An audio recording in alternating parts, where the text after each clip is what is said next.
It's Wednesday, February 6th. There are just 271 days left until Election Day '08. It's noon in New York, 9 a.m. on the West Coast. I'm Rob. I'm Will. And this is Political Lunch.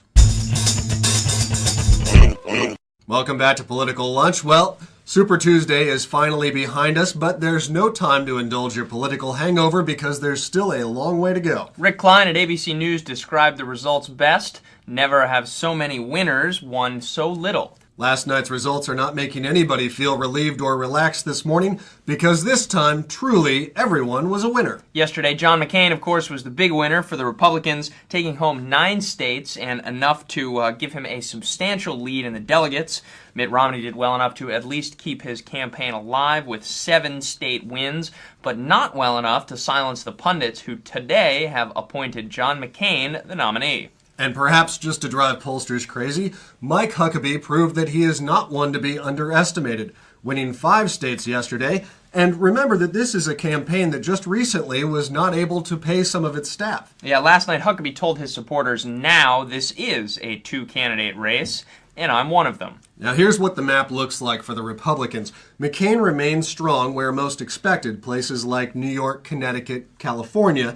But in places like Oklahoma and Missouri, McCain barely edged out Huckabee in what remained close 3-way races until the final precincts reported. Meanwhile, the states Romney won, he won handily. Unfortunately for Romney, those states were not rich in delegates. And after all, it does come down to delegates. McCain is the clear winner in that department with 604 pledged delegates after yesterday. For the Democrats, the only really close race yesterday was New Mexico, where Barack Obama took home a win by less than 1%. Missouri, that much-touted bellwether, also went to Obama, but again with a margin of just 1%. In all, Obama won 14 states to Clinton's 8. And while we talk about the importance of delegates, Clinton's solid wins in New York and California were enough to keep her delegates high. Right now, she leads with 630 to his 625. Last night, you may have seen some networks giving her a larger lead. That, once again, is because of the superdelegates. Clinton leads in the overall delegate count because her campaign has been much more effective at courting the superdelegates. So, enough with the results. For the Democrats, right now the message is simply that the fight goes on. And it looks like this time the nominating convention will indeed be the point at which the final nominee is determined. If the race remains tight, the slight advantage would probably go to Clinton, whose campaign machine will be more effective at making those last-minute deals that could secure a nomination. But then again, some pundits definitely think otherwise. As for either Democrat's chances in the general election, there's really no question that Barack Obama has created a movement unmatched in recent political memory. Take, for example, Idaho. Now, the largest margin of victory for Obama yesterday was not in his home state of Illinois, but in this northwestern state where he beat Clinton with a 62-point lead. And our loyal viewer in Idaho sent these photos from inside Boise's Taco Bell Arena. That's Clinton's section there. And that is the Obama section. Now, the obvious counterpoint to that is the Electoral College. Does it matter that Obama can beat Hillary handily in states where the Electoral College vote almost always goes to the Republicans? Then again, Hillary took her largest wins in New York and California, states that are more or less a foregone conclusion for the Democrats. Now, in November, it's really going to come down to turnout and which party is most motivated to get out the vote.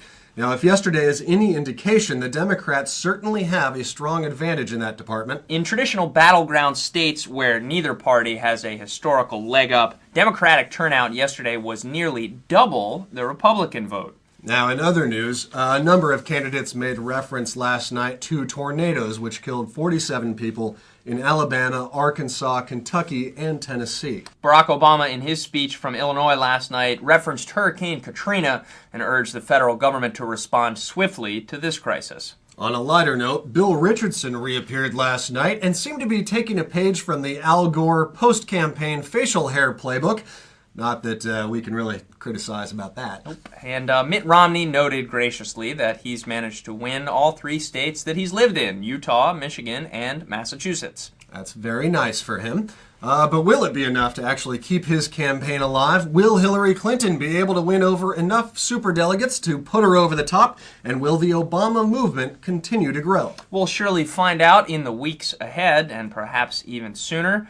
Next primary votes are scheduled for Saturday in Louisiana, Washington, and Nebraska. Stick with Political Lunch for all the news as we go into those next primary votes. Thanks for watching.